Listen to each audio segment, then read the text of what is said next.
Now, there's another nuclear site. This one actually has nuclear reactors. It's far more volatile and dangerous to be playing around with. That they're accusing the Russians of having attacked, right? So this is the one in Zaporizhia. I'm just going to pull up the map for you so you can get an idea. The thing is with this nuclear facility, it has 6 reactors. Okay, it has 6 nuclear reactors. Only one of them was operational when they say the Russians hit it. And the others were either turned off, they were in low power mode, or just, they were doing maintenance on them. So just to give you an idea of what this facility is, right? It's the biggest power plant, not just in Ukraine, but all of Europe. And they say the Russians shelled it.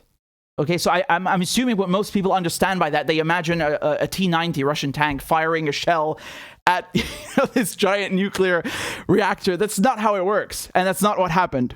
That's absolutely not what happened. So it turns out that a training building that is next to the nuclear reactors, that is what was hit. And again, I'm still struggling to find out who did it, because obviously the Western media is saying it's the Russians. The Russians are saying that the Ukrainians sabotaged it. So who do you believe? How do you discern who's telling the truth? Regardless, I'm just going to explain to you what actually happened. And I think this is very important that the head of the International Atomic Energy Agency, Rafael Grossi, he gave a press conference just, a few hours after this allegedly, the Russians allegedly hit this nuclear site in Zaporizhia. And he explains it very simply and very briefly. So I'm going to let him take it away. Plant, where we have contacts at the moment and permanently through the night. So, as you have been informed, overnight a projectile hit a building within the plant site, within the site of the plant. This building, I should repeat, is not part of the reactor, is none of the reactors, is a training adjacent construction facility to the reactors. This caused a localized fire, which was extinguished by the local fire brigade at the plant. So it's important to say that all the safety systems of the 6 reactors at the plant were not affected at all, and that there has been no release of radioactive material. No release of radioactive material. Importantly, in this regard, is the radiation monitoring systems. So the systems we have to measure the radiation are fully functional as well. However, as you can imagine, the operator and the regulator have been telling us that the situation is naturally continues to be extremely tense and challenging because of the circumstances. Of the plant reactors units, we must say that of all the units that we have there's only one that is operating at around 60% of its capacity. Unit 1 was in outage for maintenance. Units. Right. I'm just going to stop him right there because he's basically telling you what I just told you right now. He's saying that, not all the nuclear reactors were online. It's just one of them. I mean, obviously, that doesn't minimize the issue. Chernobyl was just one nuclear reactor. I don't need to tell you what happened there, right? So can you imagine one with 6? It's not a question of, how many are there. Obviously, it wouldn't make it any better, but nothing happened. It's not what they're saying. In the media, there was hysteria. They're saying that, oh my God, the Russians, they shot at this nuclear reactor. No, it was a training building next to it, and we still don't know if it was actually the Russians. The Russians, let me show you what they're saying. I'm not giving you my opinion. I'm telling you what the IAEA is saying, what the Ukrainians are saying, and what the Russians are saying, and you can make up your own mind.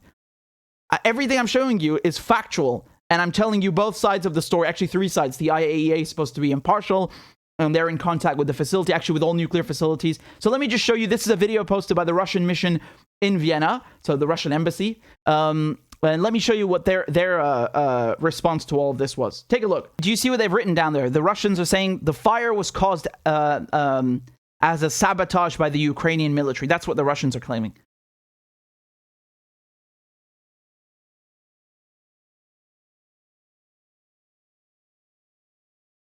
Okay, and here's another important point. They're saying the return fire of the Russian patrol from small arms suppressed the firing points of Ukrainian militants in the building of the training facility. So what the Russians are claiming is that you had Ukrainian militants. I have no clue what battalion that is, not necessarily neo-Nazis. They're just saying Ukrainian soldiers were in the training facility in the nuclear site, and they were fired at the Russians, and the Russians fired back. That's what they're implying when they say return fire. You're returning fire.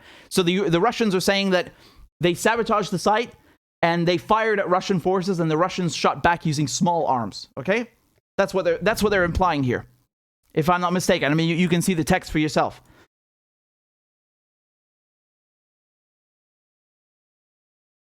Right? And they're saying when they left, the Ukrainian sabotage group set the training facility on fire.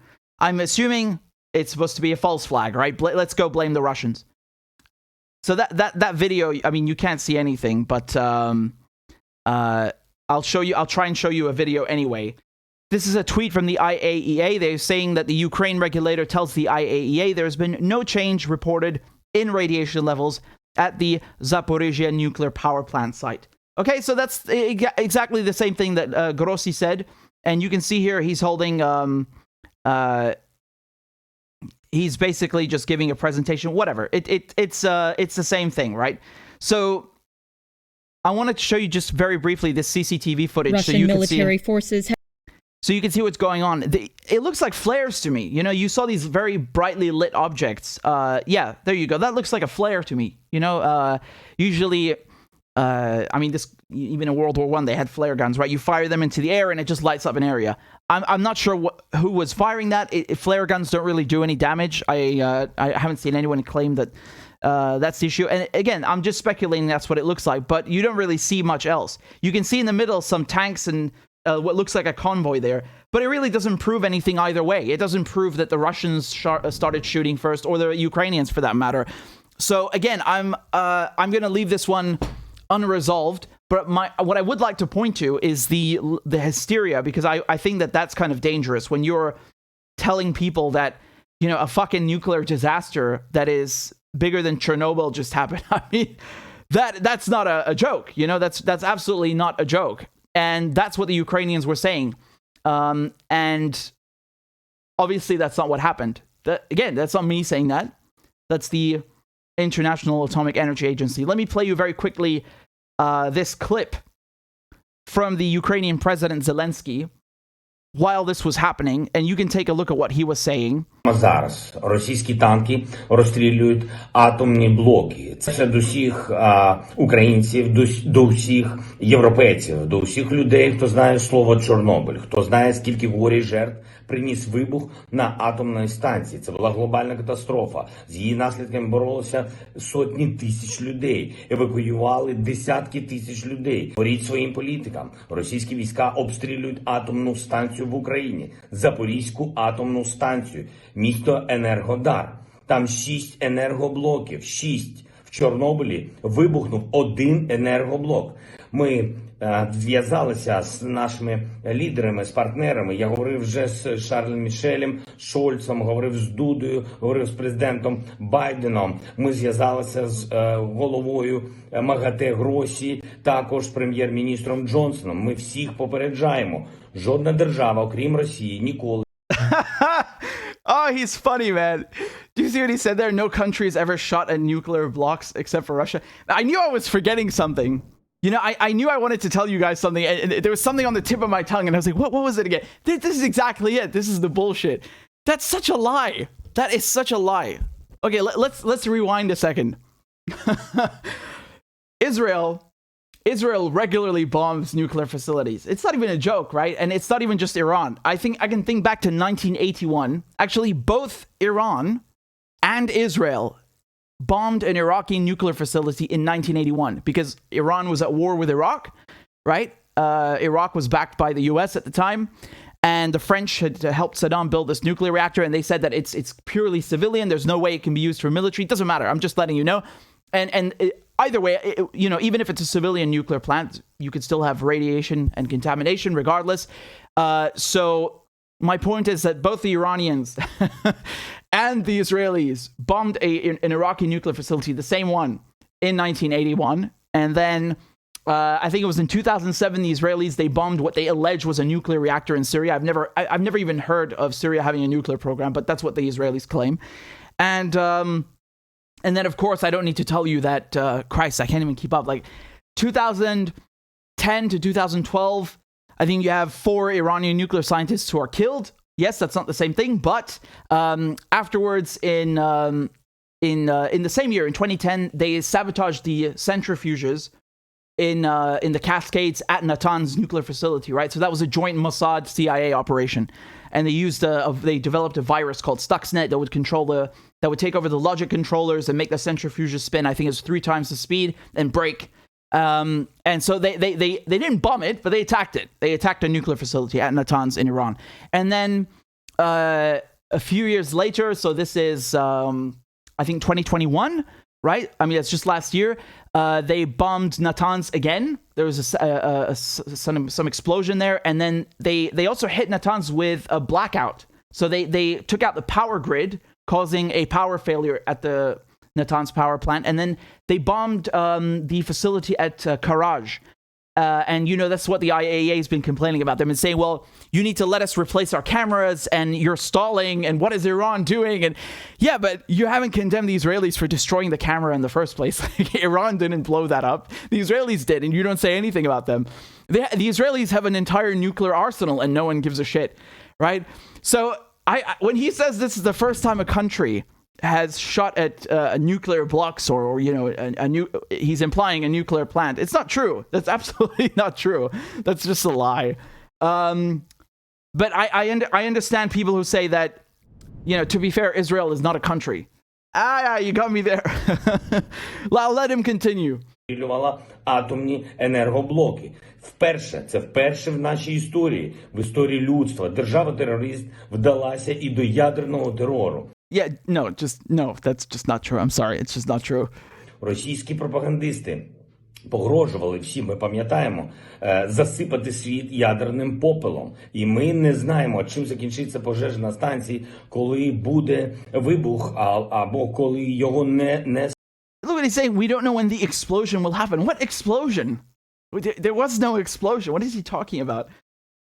Станеться, дай Боже, ніхто цього не прорахує до кінця. Але наші хлопці завжди тримали атомну станцію у безпеці.